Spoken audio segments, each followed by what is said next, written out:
कहानी की शुरुआत में हमें अना और लुइस नाम का एक कपल दिखता है जो अपने बेडरूम में एक दूसरे से बात कर रहे हैं। इसी दौरान टीवी पर एक इमरजेंसी न्यूज बुलेटिन चलता है, लेकिन दोनों में से कोई भी उस पर ध्यान नहीं देता और दोनों न्यूज को इग्नोर करके सो जाते हैं। उस इमरजेंसी न्यूज बुलेटिन को इग्नोर करना उनकी जिंदगी की सबसे बड़ी गलती साबित होने वाली थी। अगली सुबह जैसे ही लुइस की आंखें खुलती हैं, वह देखता है कि पड़ोस की लड़की उनके दरवाजे पर खड़ी है और उन्हें बहुत अजीब तरीके से घूर रही है। यह देखकर लुइस को लगता है कि शायद वह लड़की कोई मदद मांगने आई है, इसलिए वो उसे पास बुलाता है। लेकिन जब लड़की लुइस के पास आती है तो लुइस की आंखें फटी की फटी रह जाती हैं, क्योंकि उस लड़की का मुंह पूरी तरह से कटा हुआ था। लेकिन मुंह कटे होने के बावजूद लड़की को कोई दर्द नहीं हो रहा था, जो लुइस की समझ से बाहर था। इसलिए वह उसकी मदद करने के लिए दौड़ता है और अपनी पत्नी अना को जगाता है। पर तभी वह लड़की लुइस की गर्दन पर किसी खूंखार जानवर की तरह काट लेती है, जिससे लुइस जोर से चीख पड़ता है। अना उस लड़की को लुइस से दूर खींचती है और फेंक देती है, लेकिन अब वह लड़की अना को काटने के लिए उसकी तरफ बढ़ने लगती है। ये देखकर अना तुरंत घबरा जाती है और कमरे का दरवाजा अंदर से बंद कर लेती है। अना जल्दी से एक कपड़ा लेती है और अपने पति की गर्दन से बहते खून को रोकने की कोशिश करती है, लेकिन उस लड़की ने लुइस को इतनी बुरी तरह काटा था कि खून रुकने का नाम ही नहीं ले रहा था। इसलिए अना एम्बुलेंस को कॉल करने लगती है। और जैसे ही अना पीछे मुड़ती है, वह देखता है कि उसका पति, जो अभी कुछ पल पहले दर्द से तड़प रहा था, अब बिल्कुल नॉर्मल खड़ा है, जैसे उसे कुछ हुआ ही ना हो। इससे पहले कि अना कुछ समझ पाती, लुइस अना पर हमला कर देता है और उसे काटने की कोशिश करता है। लेकिन अना किसी तरह खुद को छुड़ा लेती है और बाथरूम में घुसकर दरवाजा अंदर से लॉक कर लेती है। फिर लुइस अंदर आने के लिए बाथरूम का दरवाजा तोड़ने की कोशिश करता है। ये देखकर अना घबरा जाती है और तुरंत बाथरूम की खिड़की खोलकर बाहर निकलने लगती है। तभी लुइस उसका पैर पकड़ लेता है। अना लुइस को लात मारकर खुद को छुड़ाती है, घर से बाहर निकलती है और जल्दी से अपनी कार के पास पहुंच जाती है। पर तभी उसकी नजर अपने पड़ोसी पर पड़ती है, जो हाथ में बंदूक लिए लोगों पर गोलियां चला रहा है। अना को कुछ समझ नहीं आता कि क्या हो रहा है, इसलिए वह अपने पड़ोसी से पूछती है कि चल क्या रहा है। तब वह आदमी उसकी तरफ बंदूक तान देता है और चिल्लाकर कहता है कि उससे दूर रहे, नहीं तो वह उसे मार डालेगा। असल में उस आदमी को अना के शरीर पर खून दिखता है और वह समझ लेता है कि वह भी इन्फेक्टेड हो चुकी है। अब जैसे ही वो आदमी अना को मारने के लिए आगे बढ़ता है, अचानक पीछे से एक एम्बुलेंस तेजी से आती है और उस आदमी को जोरदार टक्कर मारते हुए निकल जाती है, जिससे उसकी मौके पर ही मौत हो जाती है। यह देखकर अना बहुत ज्यादा डर जाती है और जब वो आसपास देखती है तो चारों तरफ अफरा तफरी मची हुई थी। लोग खुद को बचाने के लिए इधर उधर किसी सुरक्षित जगह की तलाश में भाग रहे हैं और पूरा इलाका आग की लपटों में घिरा हुआ है। इससे पहले कि अना वहां से निकल पाती, लुइस घर से बाहर आता है और उसे मारने के लिए उसकी तरफ लपकता है। अना खुद को बचाने के लिए जल्दी से कार के अंदर बैठती है, उसे स्टार्ट करती है और भागने की कोशिश करती है, लेकिन उसका पति लुइस कार के ऊपर कूद जाता है और विंडशील्ड तोड़ने लगता है। अना किसी तरह लुइस को कार से नीचे गिरा देती है और आगे बढ़ जाती है, लेकिन लुइस अना का पीछा नहीं छोड़ता। वह उसकी कार के पीछे भाग ही रहा होता है कि तभी उसकी नजर पास ही खड़ी एक औरत पर पड़ती है और लुइस अना को छोड़कर उस औरत पर हमला कर देता है। अना जल्दी से कार का रेडियो ऑन करती है और उसे पता चलता है कि पूरे शहर में एक खतरनाक ज़ॉम्बी वायरस फैल चुका है, जिससे बहुत बड़ी तादाद में लोग पहले ही इन्फेक्टेड हो चुके हैं। ये वायरस बहुत तेजी से फैल रहा है, क्योंकि अगर कोई इन्फेक्टेड इंसान किसी नॉर्मल इंसान को काट लेता है तो वो नॉर्मल इंसान भी ज़ॉम्बी बन जाता है। इसलिए रेडियो पर अनाउंस किया जाता है कि जो लोग अभी तक इन्फेक्टेड नहीं हुए हैं, वे जल्दी से अपने लिए कोई सुरक्षित जगह ढूंढ लें। अब हमें पूरे शहर का नजारा दिखता है, जहां साफ हो जाता है कि पूरा शहर ज़ॉम्बी वायरस की वजह से तबाह हो चुका है। तभी अचानक एक सिक्योरिटी गार्ड सड़क पर कूदता है और अना की कार छीनने की कोशिश करता है, लेकिन अना उसे लात मारकर गिरा देती है और खुद को छुड़ा लेती है। इस कशमकश के दौरान अना का कार से कंट्रोल छूट जाता है और कार सीधे सामने एक पेड़ से जा टकराती है। टक्कर इतनी जोरदार थी कि अना तुरंत बेहोश हो जाती है और जब थोड़ी देर बाद उसे होश आता है तो वह कार से बाहर निकलती है। पर तभी एक पुलिस ऑफिसर उसकी तरफ बंदूक तान देता है और उससे कुछ बोलने के लिए कहता है, ताकि वह यह तय कर सके कि अना ज़ॉम्बी है या नॉर्मल इंसान। अना कहती है, प्लीज मुझे मत मारो। यह सुनकर पुलिस ऑफिसर समझ जाता है कि अना इन्फेक्टेड नहीं है, क्योंकि ज़ॉम्बी बोल नहीं सकते थे। अना भी समझ जाती है कि एक पुलिस ऑफिसर के साथ उसकी जान ज्यादा सुरक्षित रहेगी, इसलिए वह उससे मदद मांगती है। पुलिस ऑफिसर अना की मदद करने के लिए तैयार हो जाता है और उसे अपने पीछे आने को कहता है। थोड़ा आगे जाने पर उन्हें 3 और सर्वाइवर्स मिलते हैं, जिनमें लॉरा नाम की एक लड़की थी जो 8 महीने की प्रेग्नेंट थी। साथ में उसका पति था जिसका नाम आंद्रे था और उनका तीसरा साथी था जिसका नाम माइकल था।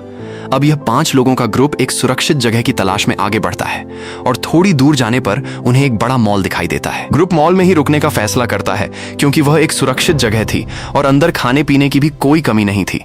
तो जैसे ही वे मॉल के दरवाजों के पास पहुंचते हैं और उन्हें खोलने की कोशिश करते हैं, उन्हें पता चलता है कि दरवाजा अंदर से लॉक है। तभी थोड़ी दूरी से एक ज़ॉम्बी उन्हें देख लेता है और तेजी से उनकी तरफ बढ़ने लगता है। वे ज़ॉम्बी पर गोलियां चलाते हैं, लेकिन गोलियों का उस पर कोई असर नहीं होता। कोई और रास्ता न देखकर पुलिस ऑफिसर जल्दी से दरवाजे के लॉक पर गोली मारकर उसे तोड़ देता है और पूरा ग्रुप अंदर भाग जाता है और पीछे से दरवाजा बंद कर लेता है। अंदर पहुंचने के बाद वे पूरी तरह अलर्ट रहते हैं और मॉल के हर कोने को चेक करते हैं ताकि यह पक्का हो सके कि अंदर कोई ज़ॉम्बी न हो। खुशकिस्मती से मॉल के अंदर एक भी ज़ॉम्बी नहीं था, इसलिए वे थोड़ी देर बैठकर राहत की सांस लेते हैं।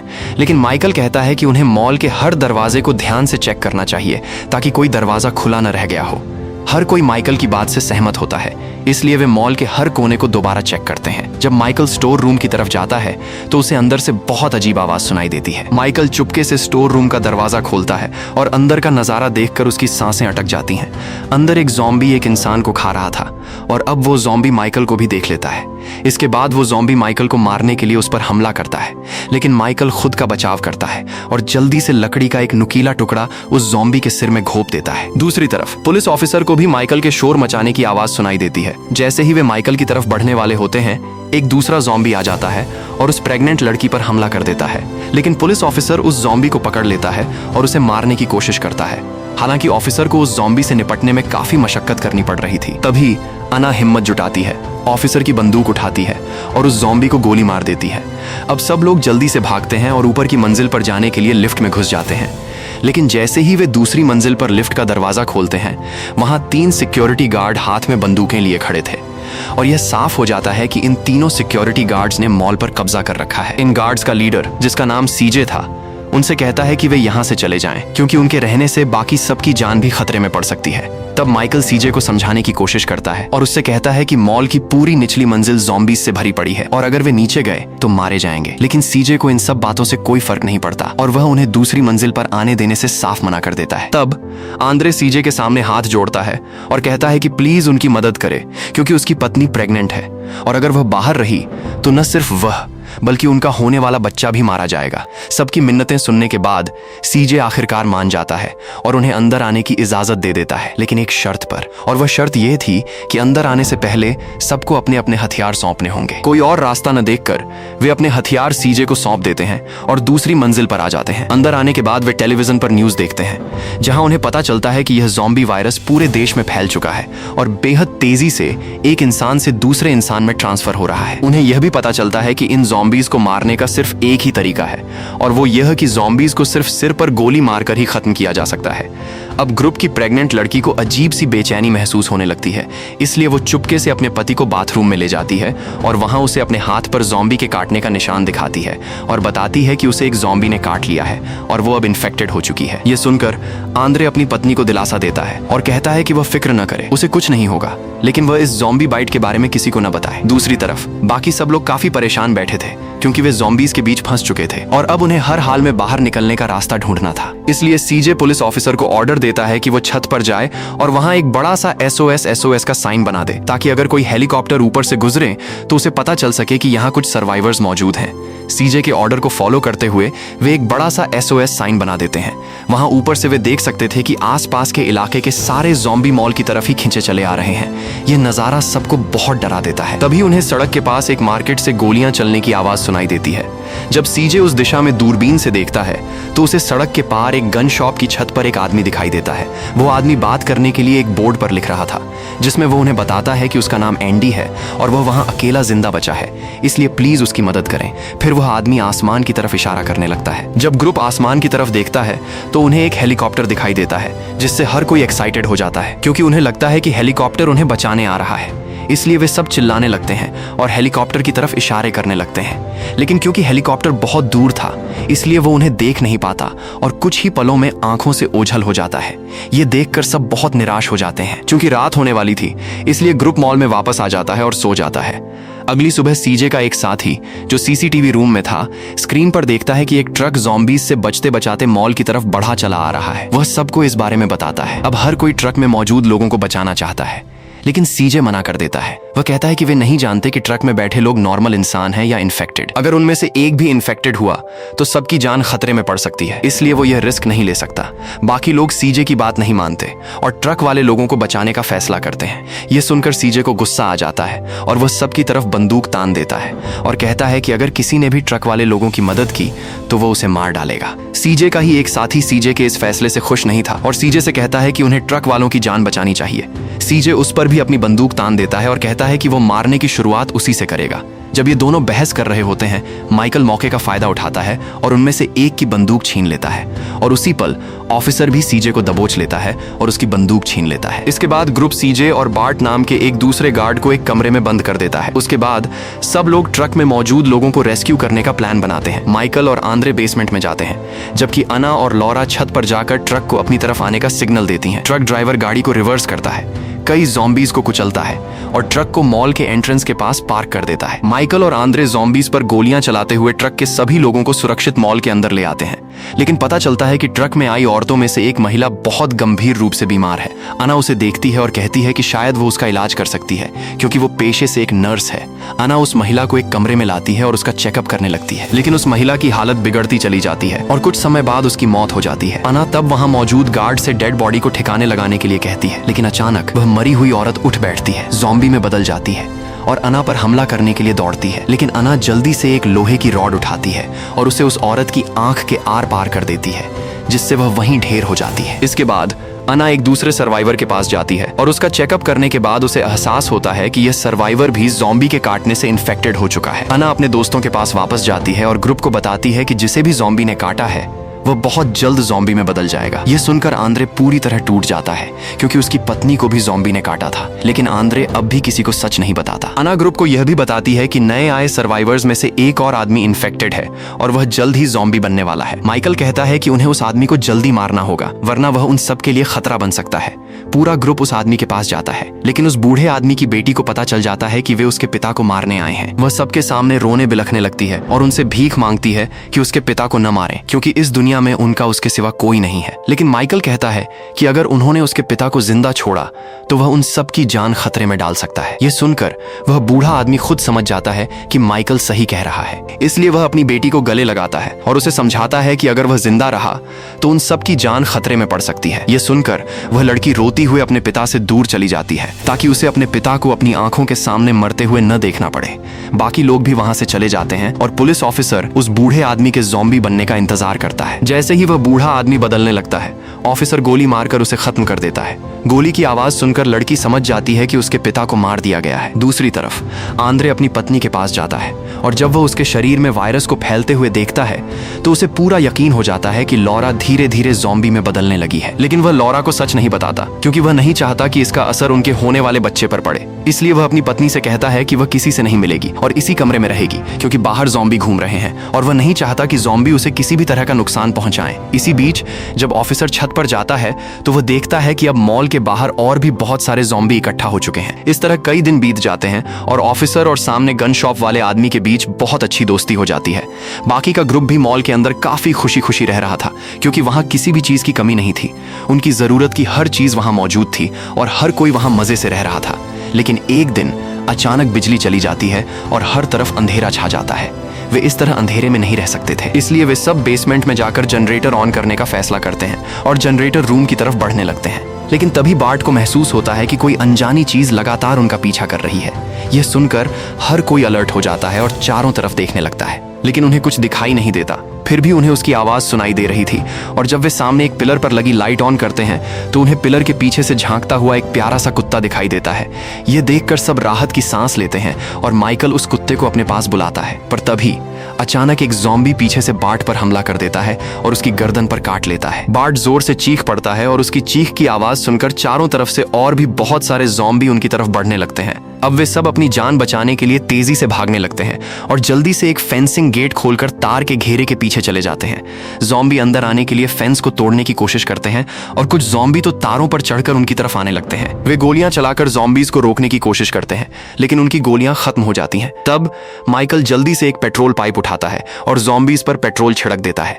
जैसे ही ज़ॉम्बी फेंस को तोड़कर अंदर घुसने वाले होते हैं, सीजे जल्दी से पेट्रोल में एक लाइटर फेंक देता है और उसमें आग लगा देता है। कई ज़ॉम्बी आग की लपटों में जलकर मर जाते हैं और ग्रुप वापस ऊपर की मंजिल की तरफ बढ़ जाता है। दूसरी तरफ हमें आंद्रे दिखता है, जिसने अपनी पत्नी लॉरा को चुपके से एक कमरे के अंदर छिपाकर और जंजीरों से बांध कर रखा था, क्योंकि लॉरा अब ज़ॉम्बी में बदल रही थी।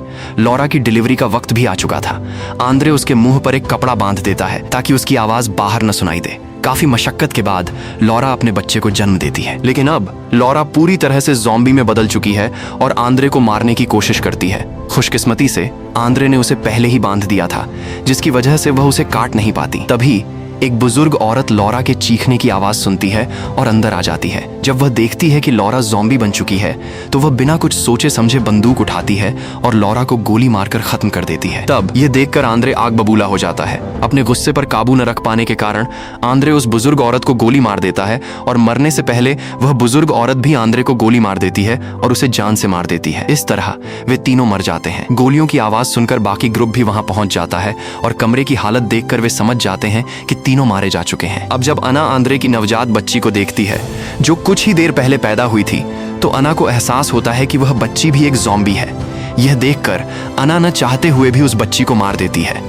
अब सब लोग एक साथ इकट्ठा होते हैं और पुलिस ऑफिसर सबको बताता है कि अगर वे यहाँ रहें तो वे सब एक एक करके मारे जाएंगे, क्योंकि अब उनके लिए कोई मदद नहीं आने वाली। इसलिए उन्हें यहाँ से बाहर निकलने का रास्ता खुद ही ढूंढना होगा। हर कोई ऑफिसर की बात से सहमत होता है और वे भागने की प्लानिंग करने लगते हैं। माइकल तब सुझाव देता है कि यहाँ से कुछ ही दूरी पर समुद्र है और पार्किंग लॉट में 2 बड़े ट्रक हैं। अगर वे ट्रकों का इस्तेमाल करके बाहर निकल सकें और समुद्र तट तक पहुंच जाएं, तो वे वहां से एक नाव पर सवार हो सकते हैं और पास के एक आइलैंड पर जा सकते हैं जहां कोई ज़ॉम्बी नहीं है। हर किसी को यह आइडिया पसंद आता है और वे उन 2 गाड़ियों को मॉडिफाई करना शुरू कर देते हैं जिनसे वे भागने का प्लान बना रहे हैं। वे गाड़ियों की साइड वाली जाली पर मजबूत स्टील की प्लेटें फिट करते हैं ताकि ज़ॉम्बी अंदर न आ सकें, और वे गाड़ियों के चारों तरफ तार भी लगा देते हैं ताकि ज़ॉम्बी पूरी तरह से दूर रहें। अब गाड़ियां जाने के लिए पूरी तरह तैयार थीं। बस एक काम बाकी था और वह था गाड़ियों पर हथियारों को मॉडिफाई करना। माइकल अना को गाड़ी में एक खुली जगह दिखाता है और कहता है कि अगर ज़ॉम्बी ट्रक पर चढ़ने की कोशिश करेंगे तो वे इस जगह से चेनसॉ का इस्तेमाल करके उन्हें काट गिराएंगे। छत पर ऊपर पुलिस ऑफिसर एक बोर्ड पर मैसेज लिखता है ताकि गन शॉप वाले आदमी को बता सके कि वे कुछ दिनों में यहाँ से निकलने का प्लान बना रहे हैं और उसे भी अपने साथ ले जाएंगे। ये सुनकर एंडी खुश होता है, लेकिन वह ऑफिसर को बताता है कि वह वहां ज्यादा देर नहीं टिक सकता क्योंकि उसका खाना पूरी तरह खत्म हो चुका है। ये देखकर ऑफिसर एंडी की मदद करना चाहता है, लेकिन उसे समझ नहीं आता कि उस तक खाना कैसे पहुंचाया जाए। तभी ऑफिसर की नजर उस कुत्ते पर पड़ती है जो उन्हें कुछ दिन पहले मिला था और उसे एक आइडिया आता है। ऑफिसर एंडी को खाना भेजने के लिए इस कुत्ते का इस्तेमाल करने वाला था। वे कुत्ते पर खाना बांध देते हैं और उसे एंडी की तरफ भेज देते हैं। जैसे ही कुत्ता ज़ॉम्बीज की भीड़ में घुसता है, एंडी उसे बुलाने के लिए सीटी बजाता है और कुत्ता तेजी से दौड़ता हुआ आता है और बहुत सारे ज़ॉम्बीज के बीच से गन शॉप के एक छोटे से छेद से अंदर घुस जाता है। ये देखकर सब बहुत खुश होते हैं, लेकिन तभी एक ज़ॉम्बी भी उस छोटे से छेद से अंदर घुस जाता है जहां से कुत्ता गया था और बहुत जल्द और भी बहुत सारे ज़ॉम्बी गन शॉप के अंदर घुस जाते हैं और एंडी को मार डालते हैं। ग्रुप को वॉकी टॉकी पर एंडी की चीखें सुनाई देती हैं और एंडी की मौत से हर कोई बेहद दुखी हो जाता है। अब हर कोई समझ जाता है कि उन्हें जल्द ही यहाँ से निकलना होगा, वरना ज़ॉम्बी कोई छोटा सा छेद ढूंढ लेंगे और उन्हें भी मार डालेंगे। वे सब फैसला करते हैं कि वे पहले बेसमेंट में जाएंगे, वहां से हथियार उठाएंगे, गाड़ियों में बैठेंगे और निकल जाएंगे। इसके बाद वे सब बेसमेंट के दरवाजे पर पहुंचते हैं और अपने एक साथी को वहीं छोड़ देते हैं और उससे कहते हैं कि जब वे बंदूकें लेकर वापस आएं तो वह उनके लिए दरवाजा खोल दे। फिर वे सब आगे बढ़ते हैं, हथियारों के स्टोर तक पहुंचते हैं और हर कोई जितने हथियार उठा सकता है उठा लेता है। अब जब वे हथियार लेकर वापस आ रहे होते हैं, ज़ॉम्बी उनके पीछे पड़ जाते हैं और ज़ॉम्बीज से खुद को बचाने के लिए वे भागने लगते हैं। तेजी से भागते हुए वे बेसमेंट के दरवाजे पर पहुंचते हैं। यहाँ वे अपने साथी से जल्दी दरवाजा खोलने के लिए कहते हैं, लेकिन उनका साथी पहले ही भाग चुका था, जिससे वे बुरी तरह फंस जाते हैं क्योंकि अब पीछे से हजारों ज़ॉम्बी आ रहे थे। वे अपनी मौत को अपनी आंखों के सामने आते देख सकते थे, लेकिन तभी अना आती है और उनके लिए दरवाजा खोल देती है, जिससे उनकी जान बच जाती है। वे सब जल्दी से अंदर घुस जाते हैं, लेकिन इससे पहले कि दरवाजा दोबारा बंद किया जा सके, ज़ॉम्बी उन तक पहुंच जाते हैं, इसलिए दरवाजा बंद किए बिना ही वे ऊपर की मंजिल की तरफ बढ़ जाते हैं। हजारों ज़ॉम्बी उनका पीछा कर रहे हैं और वे भागकर अपने बाकी साथियों के पास पहुंचते हैं और उन्हें बताते हैं कि उन्हें मॉडिफाइड गाड़ियों तक पहुंचना होगा। इसके बाद वे लिफ्ट से ग्राउंड फ्लोर पर जाते हैं और मॉडिफाइड गाड़ियों की तरफ भागते हैं। वे जल्दी से अंदर बैठते हैं क्योंकि वहां एक पल भी और रुकना मौत को दावत देने जैसा था। वे जल्दी से गाड़ियां स्टार्ट करते हैं और बाहर निकल जाते हैं, लेकिन जैसे ही वे मेन गेट से बाहर आते हैं, बाहर का नजारा देखकर उनका दिल दहल जाता है क्योंकि बाहर हजारों ज़ॉम्बी खड़े थे, लेकिन वे रुकते नहीं हैं और आगे बढ़ते रहते हैं। हालांकि ज़ॉम्बीज की भारी तादाद के कारण गाड़ियां आगे नहीं बढ़ पाती और वे ज़ॉम्बीज के बीच फंस जाते हैं, लेकिन ज़ॉम्बी उनका कुछ नहीं बिगाड़ पाते क्योंकि उन्होंने अपनी गाड़ियों को चारों तरफ से सुरक्षित कर रखा था और जो भी ज़ॉम्बी गाड़ी पर चढ़ने की कोशिश करता उसे चेनसॉ से काट दिया जाता। लेकिन वे यहां भी ज्यादा देर तक फंसे नहीं रह सकते थे, इसलिए सीजे गाड़ी की छत पर चढ़ता है, एक बड़ा सिलेंडर उठाता है और उसे ज़ॉम्बीज की भीड़ में फेंक देता है। एक ज़ॉम्बी उसे उठा लेता है और सीजे तब सिलेंडर पर निशाना साधता है और गोली मार देता है। एक जबरदस्त धमाका होता है और कई ज़ॉम्बी आग में जलकर मारे जाते हैं। उनके आगे का रास्ता भी खुल जाता है। इसके बाद ग्रुप अपनी गाड़ियों को आगे बढ़ाता है और ज़ॉम्बीज के झुंड से बहुत दूर निकल जाता है। लेकिन तभी पुलिस ऑफिसर द्वारा चलाए जा रहे ट्रक पर एक ज़ॉम्बी चढ़ जाता है। एक बुजुर्ग आदमी ज़ॉम्बी को मारने के लिए चेनसॉ उठाता है, लेकिन तभी पुलिस ऑफिसर देखता है कि आगे का रास्ता ब्लॉक है। वह ट्रक को दूसरी दिशा में मोड़ने की कोशिश करता है, लेकिन ट्रक की तेज रफ्तार के कारण वह अचानक पलट जाता है। इस वजह से उस बुजुर्ग आदमी का चेनसॉ गलती से उसके अपने ही साथी पर चल जाता है और वह उसे मार देता है। और जैसे ही ट्रक पलटता है, वह बुजुर्ग आदमी भी अपना बैलेंस खो देता है और गलती से चेनसॉ से खुद को ही मार बैठता है। अब जब सीजे दूसरे ट्रक को पलटा हुआ देखता है तो वह जल्दी से माइकल से गाड़ी रोकने के लिए कहता है क्योंकि वह अपने साथियों को मरने के लिए नहीं छोड़ना चाहता। पलटी हुई गाड़ी में पुलिस ऑफिसर, अना और एक अन्य सर्वाइवर जिंदा बचे थे, लेकिन यह सर्वाइवर बेहद मतलबी होता है और जल्दी से अपने दो फंसे हुए साथियों को छोड़ देता है, बाहर निकलता है और बस भागने ही वाला होता है कि एक ज़ॉम्बी ऊपर से उस पर कूद जाता है और उसे मार डालता है। कुछ समय बाद सीजे और बाकी ग्रुप भी पलटे हुए ट्रक के पास पहुंच जाते हैं और पुलिस ऑफिसर और अना जल्दी से गाड़ी से बाहर निकल आते हैं। अब सब लोग जल्दी से दूसरे ट्रक की तरफ बढ़ते हैं, लेकिन भारी तादाद में ज़ॉम्बी उनके पीछे पड़ जाते हैं। बाकी ग्रुप ट्रक तक पहुंच जाता है, लेकिन अना घायल होने के कारण पीछे रह जाती है और ट्रक की तरफ भागने की कोशिश करती है। लेकिन जैसे ही वह ऊपर चढ़ने वाली होती है, कुछ ज़ॉम्बी उसे पकड़ लेते हैं, लेकिन सीजे और माइकल मिलकर अना को ज़ॉम्बीज से दूर खींचते हैं और उसे ट्रक के अंदर ले आते हैं। इसके बाद वे एक्सीलेटर दबाते हैं और ज़ॉम्बीज से बहुत दूर निकल जाते हैं। कुछ देर बाद वे समुद्र तट पर पहुंच जाते हैं। वहां वे समुद्र के पास गाड़ी पार्क करते हैं, बाहर निकलते हैं और नाव ढूंढने लगते हैं। लेकिन कुछ समय बाद एक बार फिर ज़ॉम्बीज का एक बड़ा झुंड तेजी से उनकी तरफ बढ़ने लगता है। अब सीजे बाकी लोगों से जाने के लिए कहता है और खुद अकेला पीछे रह जाता है और ज़ॉम्बीज पर गोलियां चलाकर उन्हें रोकने की कोशिश करता है। इस दौरान वह कई ज़ॉम्बीज को मार गिराता है, लेकिन क्योंकि ज़ॉम्बीज की तादाद बहुत ज्यादा थी, वह उन्हें ज्यादा देर तक नहीं रोक पाता और हजारों ज़ॉम्बी सीजे पर हमला कर देते हैं। लेकिन सीजे फिर भी नहीं रुकता और अपनी आखिरी सांस तक ज़ॉम्बीज से लड़ता रहता है। आखिरकार जब सीजे को एहसास होता है कि उसका बचना अब मुमकिन नहीं है, तो वह पास के एक बड़े सिलेंडर पर गोली मार देता है, जिससे एक जबरदस्त धमाका होता है और सीजे अपने साथियों के लिए अपनी जान कुर्बान कर देता है, जिससे धमाके में कई ज़ॉम्बी मारे जाते हैं। इसी बीच बाकी ग्रुप को एक नाव मिल जाती है।